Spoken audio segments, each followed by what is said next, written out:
Yeah, my friend, just thinking to myself, I just saw a post by Paul Joseph Lonza on Twitter, firstly, that he lost his phone. And I'm thinking, I remember when a person told me to let my phone, not my phone, I think, was it a phone?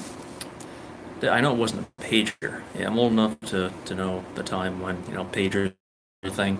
I was 13 actually, and I had a pager, and, it was pretty unique, maybe 12. And yeah, so um, my mom used to page me, and it was kind of annoying because, then you have to use a payphone and bug for change at the time because you can't work until you're 15, 16 here in the States. So, to get a job because you already have a beard at 12 years old, and you have to tell them, oh, I can't get a job, and then, just kind of awkward silence by the adults at that time. So that's how things were. And, now it's like, now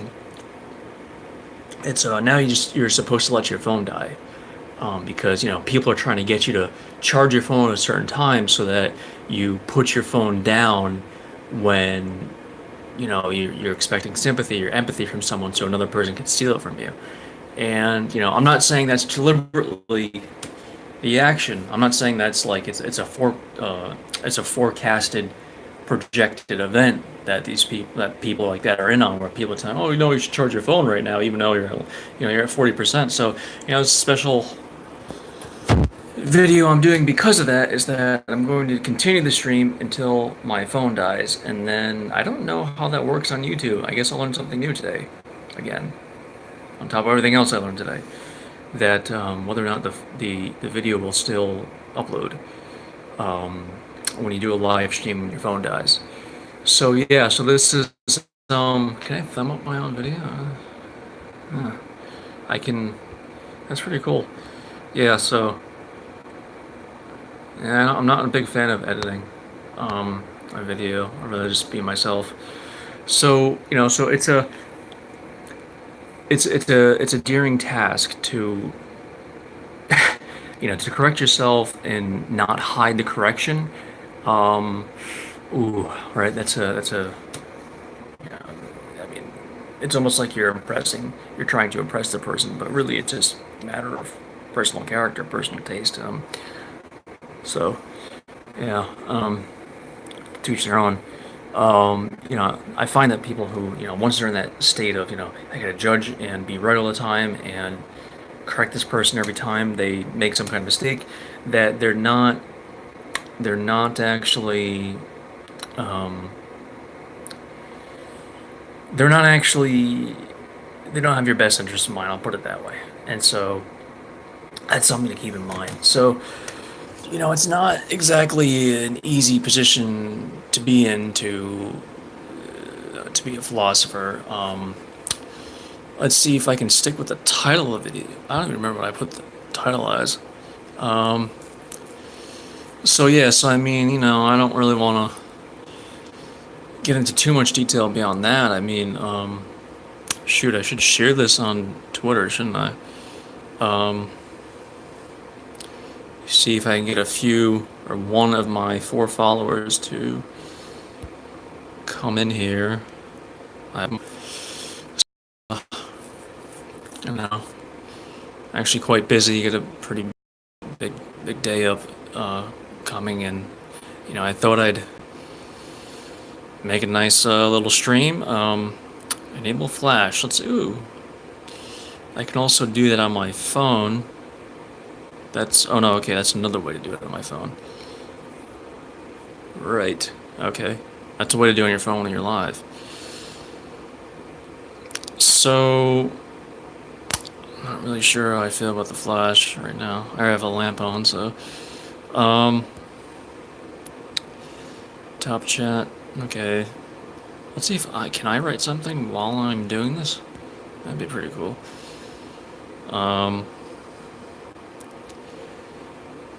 Okay, so reminder: guard your privacy. Abide by community guidelines. Yeah, that's actually good advice. So it's yeah, it's I can't thumb up my own video. Okay, so I like to give myself encouragement. I mean, encouragement isn't internal. That's the thing. I remember having this discussion. Actually, it wasn't much of a discussion. It was really the end point of a discussion. However, I'll continue the discussion here amongst myself until other people will possibly join. Um, which, by the way, let's see. What is? Oh yeah, this isn't like Twitter, where you have. Does it show that in the video? I wonder. I zoom in on myself. Was it that I disagreed with someone who I used to, console with? He used to tell me that, it's not a good idea to engage in something. I forget what I was going to say. There's something. So, so it was something he was most definitely wrong about. That's all I know. And I just want to say it's a good idea to review your life. It's a good idea to review your life. I just want to say that very poignantly. Reviewing your life is a very good idea. Now, see, the problem with reviewing your life is that you may take things personally. That's the only thing. And my forehead couldn't get much bigger, can it? In this particular. So let's see. What was it? I guess I'll bore you maybe till people show up. I'll bore the people listening in the other room until people possibly show up. Yeah, I don't know what my link is. Oh, well, it's just numbers and letters actually for YouTube. So, I'm Anthony Escobar. I have YouTube channel with a Gmail account associated with that YouTube, fatcritical@gmail.com. So I guess you could search there if you're interested. And let's see, what was it? Okay, so his pseudonym was Thor. Okay, we met on I'll just go through the bio. We met in this online game, which is a kids game, by the way. It's a teen game. It's rated teen, so you expect, but of course, people younger than teens play it, but it's mostly designed for teens. And so that's what the creators had in mind. And so, play this game for a while, and I download it. I would install it a few times, from the influence of my neighbors whispering through walls, mostly female neighbor, and so, so that's that. However, the history of this guy Thor, we had conversation. We talked about everything under the sun. I mean, under the moon. But there were just a few things there was just one thing. It was a very big disagreement. First of all, he said that if you don't have a positive relationship with I hate when, I'm not going to go through every criticism every person makes. I'm just going to put it that way. This is someone I admire their perspective. I admire their opinion. They earned my respect enough for me to do that. And I just want to mention, actually, looking back, I haven't reviewed this, so I'm doing it on the fly. I'd say actually no. So for someone to have a child, then not have a relationship with that child, then do it again and again. I mean, shouldn't you learn after your first mistake? It's kind of like, I got high and then, something really bad happened and then I got high again. With that same person, the same situation, under all the same circumstances, and then something worse happened. Well, you shouldn't have done the same thing. It's a kind of lack of logic. So, I ordered some books and, I'm not used to ordering physical books and then walking all the way over there or taking the bus all the way over there or asking for a ride all the way over there. and it's a, or I've never actually driven to my own book. Um, so it's actually a quite a thing, quite a thing indeed. And another thing is I find that people who don't read are very, very hard to get along with.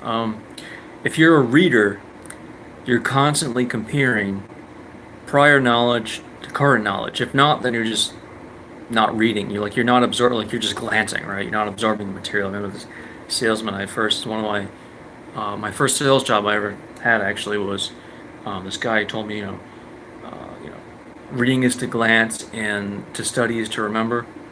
And he was actually from someplace in Africa or whatever. I guess he was rejected a lot in this company before he actually got hired. I think for like significant amount of years for to keep reapplying to the companies. I mean, at least that's what he said.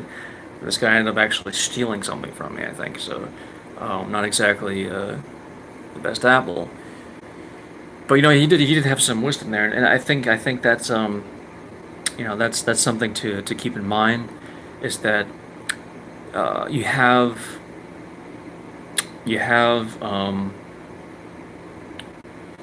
this kind of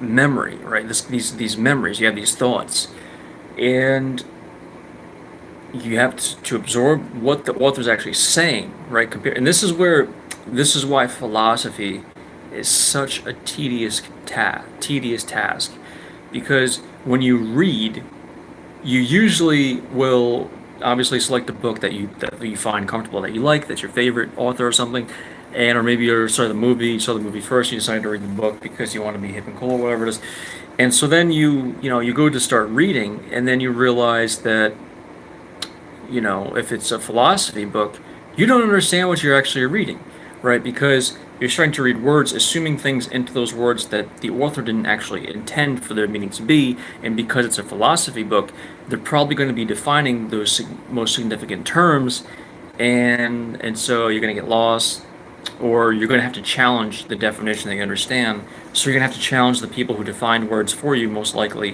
teachers or other authority figures, your parents, priests, neighbors, whatever, that landlord, whatever, that had authority over you. By authority over you, I just simply mean like you accepted what they said based on the premise that they were just right. Right now, I mean, a word can have very many different definitions, the same word, right? Even in the same country. And so just in different regions or different areas of the country, right, or the town or whatever it is. And so, this is something to keep in mind. And, this is something to keep in mind. So it's not a, that's embarrassing. It's not a, it's not exactly a very good situation to be in. It's not a good situation to be in if you're a moral relativist. I'll put it that way, um, because you're not going to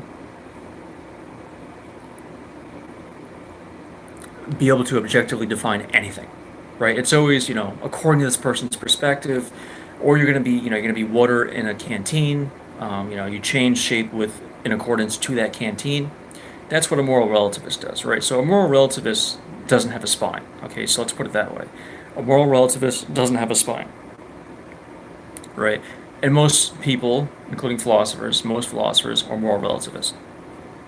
So I mean, that's that's fundamental. I mean, I'm speaking empirically. I can't speak it, you know, uh, in any other sense except empirically in this fashion, on this live video. So I mean, if it's not the case for you, then go ahead, by all means.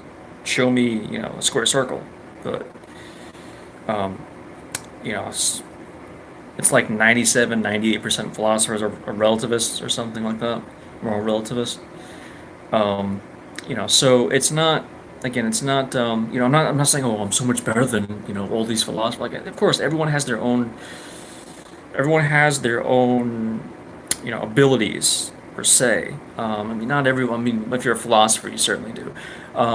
But but actually, I don't know. Like sometimes it's actually counterproductive, right, to be a bad philosopher. And so maybe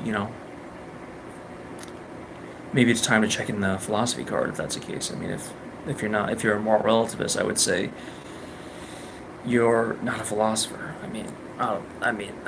There were philosophers in the past that we call philosophers, that moral relativists, but it's not philosophy. Moral relativism, they had other contributions to philosophy that were unrelated to morality. Let's put it that way, right?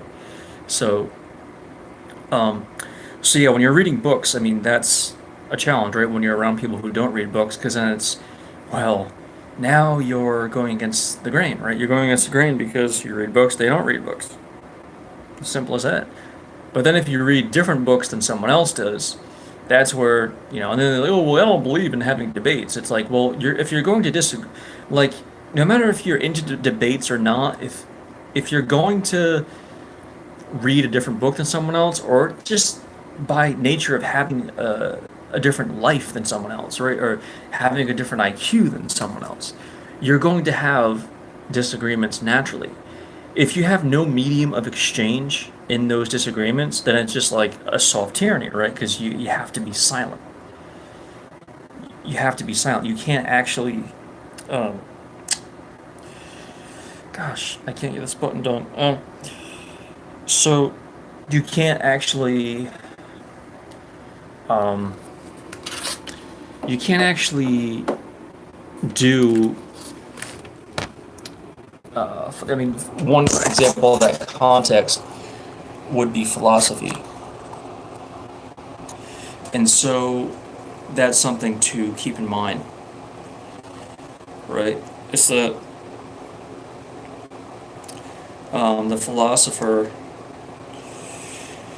the philosopher would not.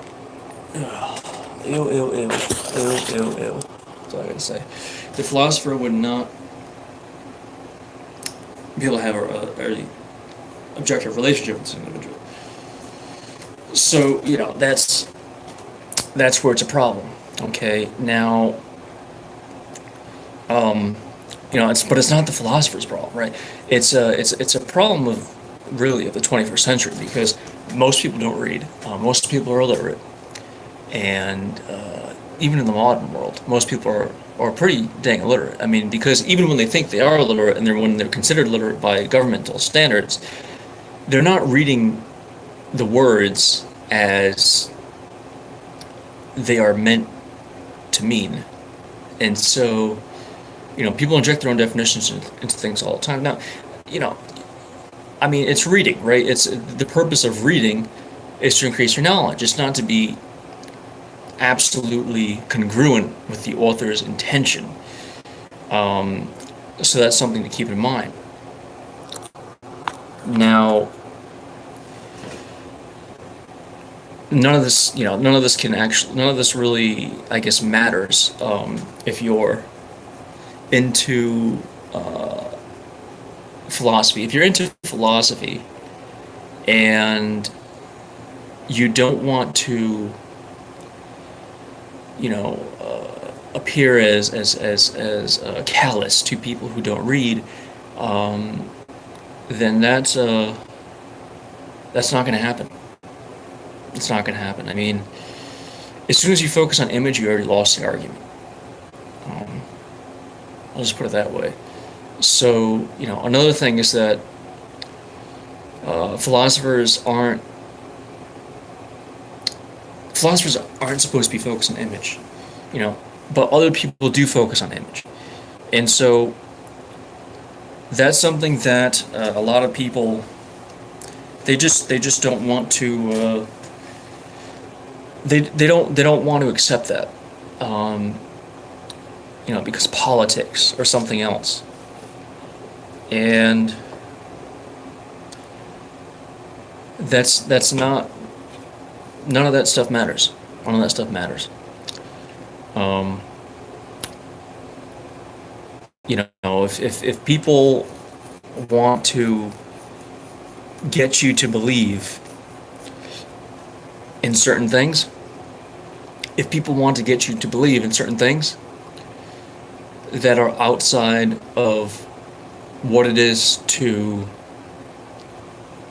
be a philosopher, then they don't got your back, right? They don't have your back. So be cautious, be cautious. And anyone who is a philosopher, it's not one of those sports where there's a referee, and it's not one of those sports where there's any kind of YouTube wants to mess with me again with this. Not messing with me, but I've had this problem before with connecting issues. So it's not, it's not philosophy if it's not reality, and it's not like Plato. I mean, great writer, everything, great or oratory skills. Not. I mean, of course, he was good at influencing women, I think, with his rhetoric. And that's the point of philosophy, really, is to have influence over people in a way where you can get them to make it most convenient for them to do better or good, more likely to do better things. By better, I mean more morally morally affluent behavior. And so people aren't going to come up to you and tell you, I'm a philosopher, hate me. That's not the point of philosophy, but that's what comes that's what comes with the territory. So there's no reason to be a philosopher if you're not going to accept the rejection and hatred that you ultimately face with philosophy. And so,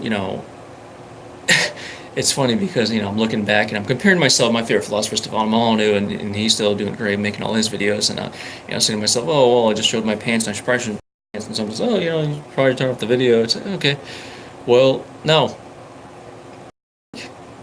I'm a human being, I can make mistakes, right? I can make mistakes. Now, I don't want to say that, oh, well, the purpose of me making a video is to show that I can make mistakes. No, I'm not going to prove I'm a human being by making mistakes. It doesn't make any sense. It's just, I'm saying that because people make mistakes. I mean, people make mistakes. And, I'm live. People make mistakes. I mean, I remember Logan Paul made a huge mistake, right? He made a huge mistake. For the young guns, I guess maybe could understand that. But I mean, I'm not, I don't have, I agree, I don't agree with the treatment of Logan Paul, but I mean, I don't, I would never subscribe to him. I'll put it that way. So yeah, it's a big deal, it's a big deal when you're a philosopher, because it's life or death, and if you don't take life and death seriously, espespecially if you're an atheist, then you have a very short life. You'll have a very short life, and that is something that not many. I don't see this anywhere in the textbooks, right? I don't see anything. Oh, be careful if you're a philosopher. Be careful to become like a real philosopher. I don't. But that's the nature of the beast. And of course, it's all about advertising, right? If you want more people to become philosophers, and you're a philosopher, and you're going through this, tough time. Of course, you want more philosophy. You're not going to tell them about how tough it is. You're just going to put on a game. You're going to put on you're going to put on a show. And I think that's what most philosophers do. Not most philosophers, but that's what some philosophers do. Now, the thing is, though, is that actually, I sit corrected in that. Because philosophy was fun until, I made a huge mistake. So, actually, that's the case. Philosophy was fun until I became divorced. So, yeah. Didn't plan for that to happen. And last time I had a discussion about this was on Discord. Actually, it was a discussion. It was in a debate room, and for some reason I started, just a topic occurred that in a debate room, and or at least I thought it was relevant to bring up. And it wasn't. This wasn't a this was a very bigoted debate room. It was very left leaning and very lubricated for the leftist. So I'll put it that way. So yeah, so we don't want to say, oh well, you have problems. That's your problem. You have problems. You have problems because they don't want to accept the truth. To accept the truth, there's a significant amount of power, right? That a significant amount of people who have power over other people, who want to continue to have that power and get those resources, right? I.e., women over men in terms of the divorce court system and in terms of child support and alimony. And right, I mean, because women can say, give me all your money, or 25% or 50% or 60% of your money, and then taxes account for another 50%. So it's almost a completely impossible situation. And well, what happens is, what do the men get? Do the men get 50% of her sex life?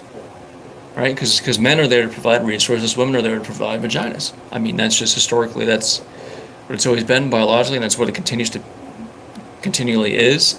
That's why women wear makeup. That's why, right, to highlight their lips, as a signal of eroticism, to get you to think about, to fantasize sexually, to try to control your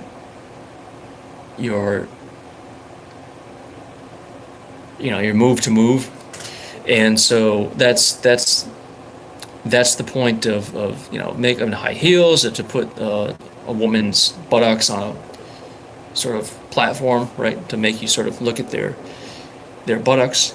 And that's the purpose, right? And so it's not fair. It's not fair to men.